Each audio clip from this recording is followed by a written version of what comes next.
Браво, спасибо огромное. Пожалуйста, присаживайтесь, дорогие друзья. Сегодня у нас потрясающие гости в студии. Народный артист Узбекистана, музыкант, композитор, человек-легенда Абдулхошим Исмаилов. Здравствуйте. И ваш потрясающий ансамбль маккамистов под названием Офарин Браво. Еще раз вам аплодисменты. На самом деле сегодня у нас уникальные люди.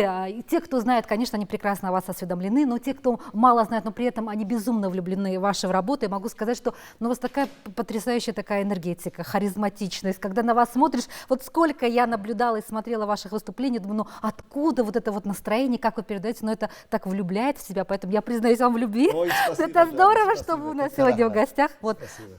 Мы рады вас приветствовать еще раз, и хочу нашим зрителям сказать, конечно, ваш ансамбль, он, конечно, 60 лет ансамблю, да, 60 лет он является одним из лучших в Узбекистане. Но скажите мне, пожалуйста, почему он абсолютно мужской, почему в нем нет ни одной женщины, девушки? Да, устозimiz академик Юнус Раджаби. устодам Юнус Раджабӣ ансамбли шашмақомро ташкил кард, вале дар он замонҳо ба ин жанри санъат он қадар эътибор намедоданд. ба зудӣ сарвари олимақоми мо Шавкат Мирзиёев барои арҷ гузоштан ба ин санъати қадимӣ қарори махсус қабул карданд. шоҳасарҳои мақом бениҳоят бузурганд. аз ин хотир мо бояд онҳоро пос дорем.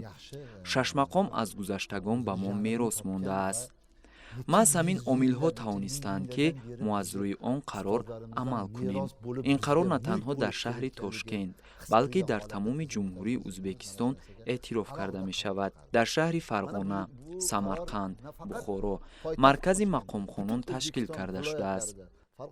дар гурӯҳи ҳунарӣ 15 духтару 15 писар фаъолият мекунад. дар ин баробар 10 навозанда дорем. Judayam ko'p. Bu yerda hozir biz 15 ta qiz, 15 девушек. 15 ta Я одной yigit, здесь нет, но есть. 15 ta yigit, 15 ta qiz va 30 ta muzikant. Но не случайно вы лучшие принимали участие в концерте «Вечер дружбы», да? Да. И это второй раз, да? Это второй раз, В 18 году вы 18 первый. тоже. Ну, поделитесь своими ощущениями, впечатлениями с Йохтама. Bilasizmi, mana shu to'g'ri, har bir davlatda o'zini sistem. дуруст аст ки ҳар як кишвар раванди фаъолияти худро дорад, вале санъати мусиқии миллат забони ягона надорад. кадом миллате набошад, агар он санъати зебо дошта бошад, ба ҳамагон писанд меояд. ростӣ бори дуюм аст ки ба ин ҷо меоям ва ин бор моро хеле хуб пазируфтанд. ҳангоме ки дар фурудгоҳ будем, садои карнаю сурнай ба қалбҳомон суруру шодмонӣ мебахшед. мо аз фурудгоҳ аллакай меҳмоннавозии шуморо эҳсос кардем. ростӣ ин бароям фараҳ овард. чизи дигарро ногуфта намонем ки сарвари ду давлат бо ҳам суҳбат мекарданд. борҳо аз шодӣ якдигарро ба оғӯш мекашиданд. ҳангоме ки тарафайн ин эҳтирому эътиқоди сарваронро нисбати якдигар медиҳанд, ростӣ ба само парвоз мекарданд. гумон мекунам ин барои ҳамаи мо бахти баланд аст. Sababi ki bu hammamiz uchun kayfiyat, hammamiz uchun baxt. Вот благодаря, наверное, тому, что есть дружба между странами, благодаря вот таким вот концертам, Конечно. наши народы узнают больше о музыке другой страны, Да, да, да. о культуре другой страны. Но скажу вам, дорогие друзья, что Абдулхошим Акя, он очень человек известный и был востребованным в Таджикистане еще до 90-х годов, да? Да, Вы это- были это, частым да, гостем. да. И мало кто знает, что, кстати, вы автор многих песен, да, таджикских исполнителей. Мне бы хотелось, кстати, сейчас послушать ваших ребят из вашей команды. Мы сейчас попросим помощников передать микрофоны, потому что им есть что о вас рассказать, а аудитории это очень важно знать. O'zbekiston Respublikasida xizmat ko'rsatgan artist Abdurahmon Xoltojiyev. ман ҳунарпешаи хизматнишонадаи ҷумҳурии Ӯзбекистон Абдураҳмон Ҳолтоҷӣ. ансамблҳои мақом дар кишвари мо рушд кардааст. ман аз даврони ҷавонӣ завқ ба ин санъати мусиқӣ доштам. санъаткорони мо дар ин рӯҳ муваффақанд. дар тоҷикистони санъаткороне ҳастанд ки шашмақомсароӣ муваффақ гаштаанд. ман фитаҳои санъаткорони қадимаро гӯш мекардам. бароям бениҳоят хушоям буд ва имрӯз ҳам дар марказҳои фитафурӯшӣ маҳсули санъаткорон ба фурӯш гузошта шудааст. Ustozlarni alohida disk qilib chiqarib yozdirib qo'yganlar. Рахмат. Наверняка есть легендарные композиции Абдулхошим Акя, которые все исполняют или в Узбекистане все знают. И вот я вам скажу, что в Узбекистане почти из нуля вывел таких хафизов, как aka-uka Vahovlar, G'ulomjon Yoqubov, Zamira Suyunova, Mahmudjon Yo'ldashев. Это можно повторять и повторять. Вот, Человек-история, да? Да, человек-история. И вот все они народные артисты, все они народные хафизы. Один из моих сподвижников, вот Абдулахат Абдурашид, народный артист Узбекистана, Наис. Я передам ему слово, чтобы он пару слов сказал. من shunchalik nachi bo'lishimga sabab устоди санъат Абдулҳошим сабаб гардид ки мо ба ин роҳ рафтем ва имрӯз оҳанг эҷод мекунем ва бо дӯстонамон дар ин саҳна санъатамонро нишон медиҳем. ӯ дар ин роҳ шогирдони зиёдеро тарбия кардааст ва дар ин баробар ба чандин кишварҳо сафар карда санъати моро муаррифӣ кардааст. дар ин қатор ман ҳам дохил мешавам ва асарҳои интихобшударо ба хубӣ иҷро мекунам. Саломат бошед. sog' bo'linglar, salomat Спасибо bo'linglar. большое. Ну, я думаю, что аудитория хочет послушать, наш зритель должен услышать новые композиции.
Это просто невозможно. Я еще раз напомню нашим радиослушателям, вернее, телезрителям, вы смотрите телеканал Сафина. У нас сегодня потрясающие люди. Это народный артист Узбекистана Абдулхошим Исмаилов и замечательный ансамбль маккамистов с более чем 60-летней историей под названием «Офарин». Здравствуйте еще раз. Аплодисменты в вашу честь. Это, конечно, супер. Ну, теперь расскажите, что это было, что вы делаете? Как это называется? Как у вас это получается вообще? Не знаю, наверное, вы подняли наше настроение. Не знаю, каждый раз, когда смотришь ваше выступление, как он это делает, что он делает со зрителем, с ансамблем, как вы друг друга чувствуете, как это получается? Ну, потому что он же сказал же, мы уже сколько лет уже, когда они пришли, 16 лет были. Им было 16, Да, вот теперь уже сколько уже. Поэтому знает, как я что буду делать. Но это что-то потрясающее. Мне кажется, вообще никто так не делает. Великолепные Мало музыканты всех. Это же чудо же. Поэтому человек, когда играет, если он знает, что он играет, это плохо. Пусть он сам не знает, что он играл. И тогда душа, да, Да. подсказывает. Когда играет такой медляк, ağır kuylar çalganda, mesela ben o'zim o'sha 3 minut yo 4 minut butun hamma yoqdan аслан ман намедонам дар кадом дунёям 3-4 дақиқае ки менавозам ҳама чиро фаромӯш мекунам. беихтиёр самоӣ мешавам. ман худамро барои ин кор омода мекунам. хеле хуб роҳат менамоям. мусиқӣ ин ягон намуди ашё нест. мусиқӣ муъҷиза аст. ба он танҳо муҳаббат доштан лозим аст. эҳсоси баланд ва дарки оҳанг метавонад туро ба олами афсонаҳо бубарад. агар ту ба пешаат ба касбат муҳаббат дорӣ, онро хуб иҷро мекунӣ ва мусиқии навохтаат ба дигарон муҳаббат мебахшад. haqiqiy toza yurakdan bo'ladigan narsani xohlaydi. Shuning uchun cho'layotgan narsalarimiz hammasi o'zimiz uchun birinchi, keyin qolaversa zeriklar uchun. И за это вас любит народ, да? И за это, наверное, действительно в таком восторге. Я просто переведу, когда человек любит свою профессию, любит искусство или дело, которым занимается, тогда и аудитория воспринимает это по-особенному.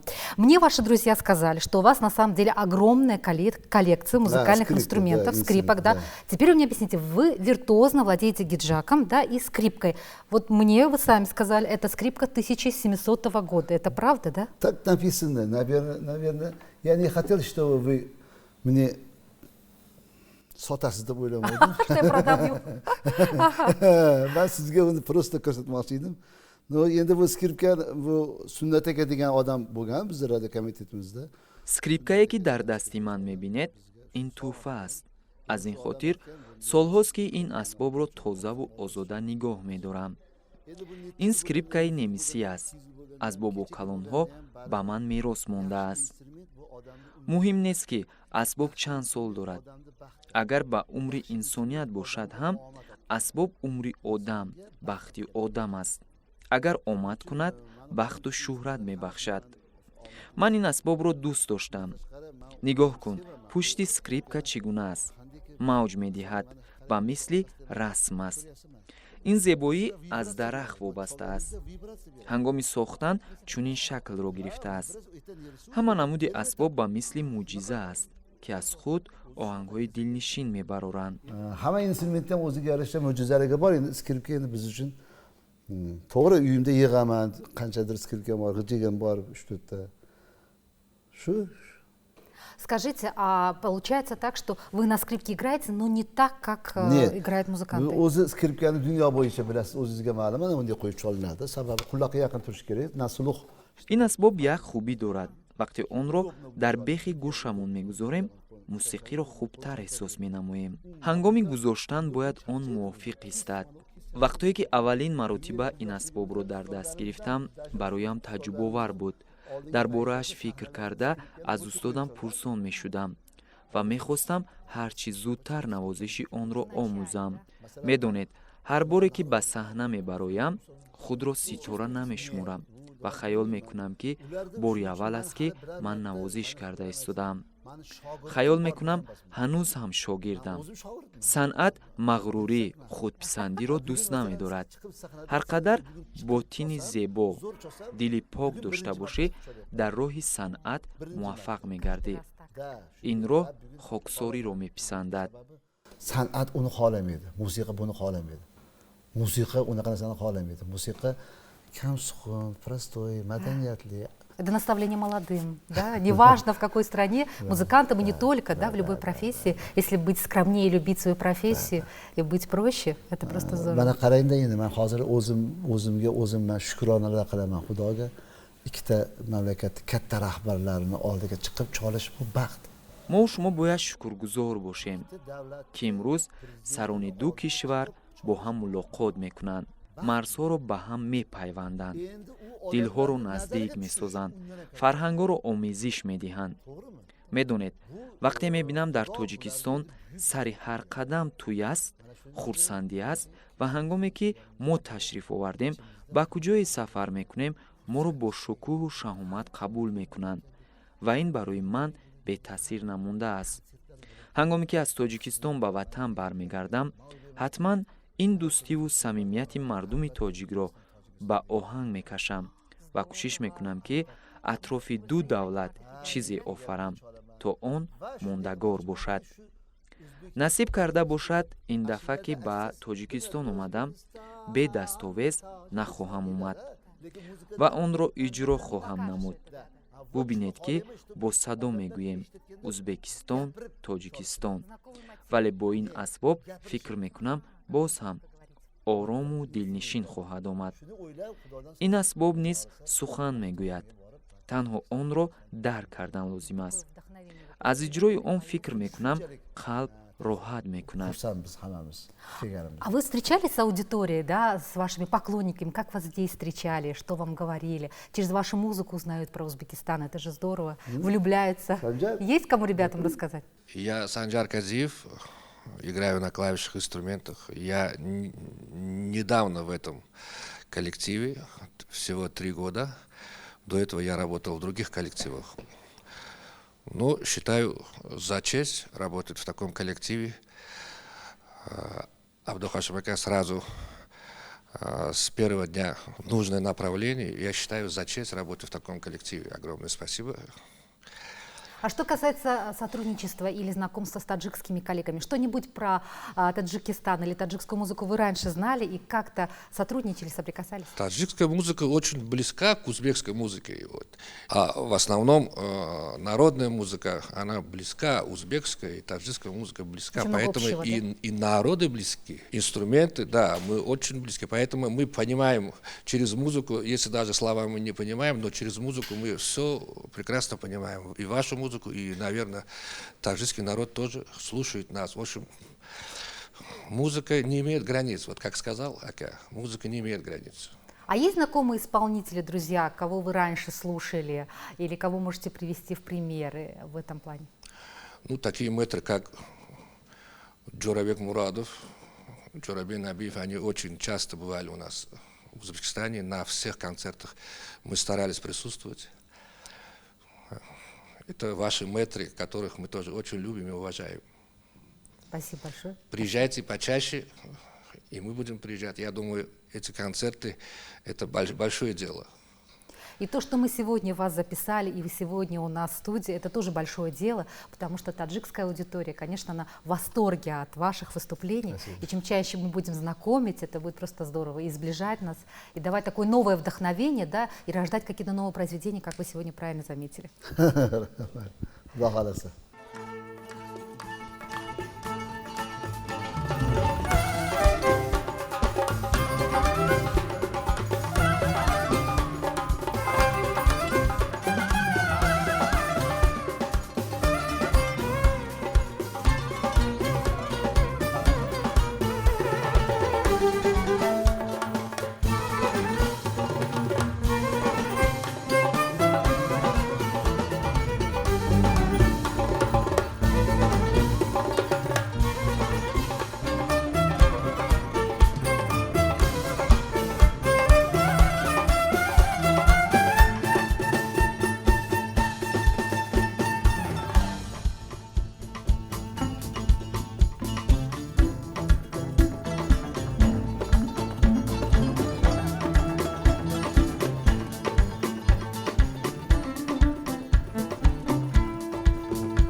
Абдулхошим ака, вы исполняете достаточно традиционную музыку, но делаете это абсолютно неформатно.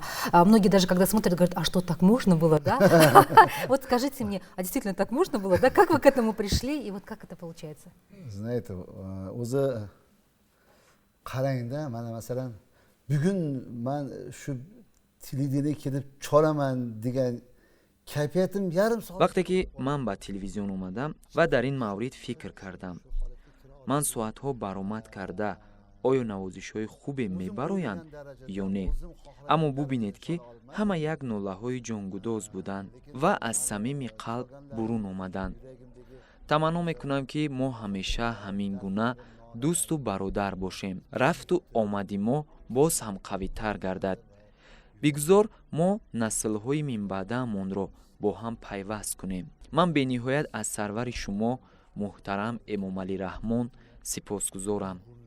ташаккур барои меҳмоннавозӣ ин мардуми сарбаланд ва баъдан ба сарвари давлати худамон Шавкат Мирзиёев ташаккур мегӯем ки дӯстиро бо тоҷикон барқарор карданд ва ду давлатро бо ҳам наздик сохтанд. бигзор зуд зуд боз ҳам вохӯрем ва ҳамеша осудагӣ насибамон бошад. Tez ko'rib turishlik hammamizga nasib etsin, yurt tinch bo'lsin. Мы тоже абсолютно с вами согласны. Спасибо огромное за то, что вы приехали к нам в студию, уделили время. Действительно, у вас очень плотный график, да, вы уезжаете.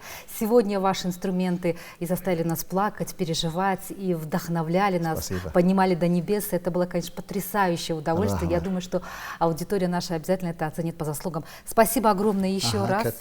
Я напомню, у нас сегодня в гостях был народный артист Узбекистана, композитор, музыкант Абдулхошим Исмаилов и лучший ансамбль макамистов Узбекистана с более чем 60-летней историей. Ансамбль Офарин. Браво! Спасибо огромное, друзья. Спасибо. До новых встреч. Мы будем ждать вас в гости. Спасибо, Дарват. Катта рахмат.